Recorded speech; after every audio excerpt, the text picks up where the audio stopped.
सभी भक्तों को जय श्री राम। जब सृष्टि डूबने लगी, देवता और दानव निराश हुए, तभी भगवान विष्णु ने लिया कुर्म अवतार, यानी कछुए का अवतार, और उनके शरीर पर टिक गया पूरा पर्वत मंदराचल। ये कथा बताती है, जब आधार डगमगाने लगे तो भगवान खुद आधार बन जाते हैं। एक समय की बात है, जब देवता और दानवों के बीच लगातार युद्ध हो रहे थे। असुरों की शक्ति बढ़ने से देवताओं का तेज मंद पड़ गया। सभी देवता इंद्रदेव के साथ मिलकर भगवान विष्णु के पास पहुँचे और प्रार्थना की कि हे प्रभु, हमारी शक्ति क्षीण हो गई है, कृपया कर कोई उपाय बताइए। भगवान विष्णु मुस्कुराए और बोले, समुद्र मंथन ही इसका उपाय है। इस मंथन से अमृत निकलेगा जो सबको अमर बना देगा।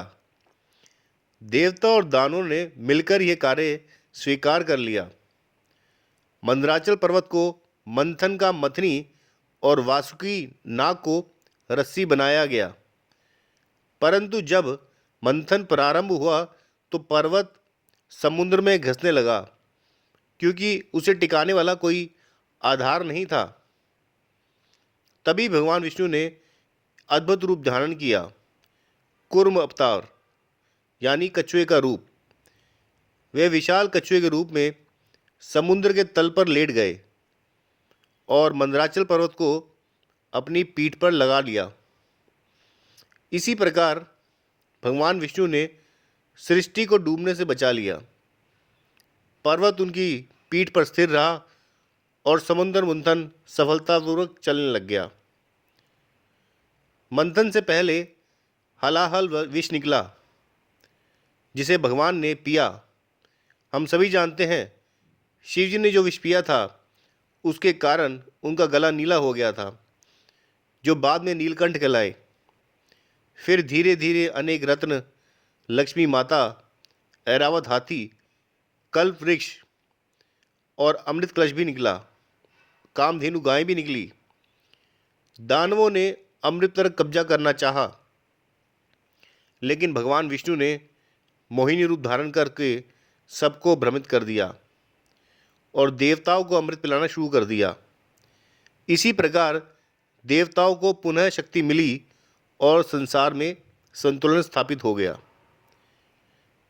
कूर्म अवतार हमें ये सिखाता है कि जब जीवन में सब कुछ डगमगाने लगे, तब परिस्थितियाँ डूबने लगी, तभी हमें स्थिरता और धैर्य का आधार बनना चाहिए।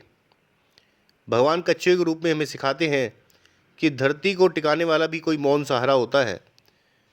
वही है विश्वास और संयम। कुर्मा अवतार हमें यही सिखाता है कि जीवन के हर मंथन में धैर्य ही सबसे बड़ी शक्ति है।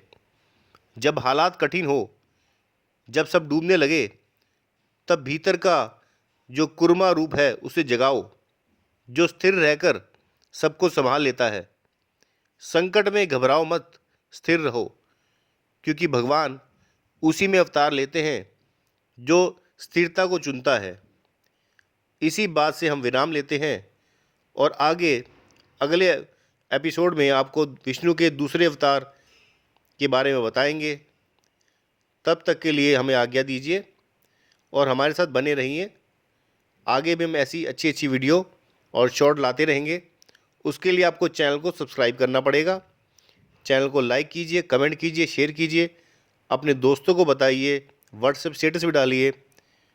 जय श्री राम, जय श्री राम।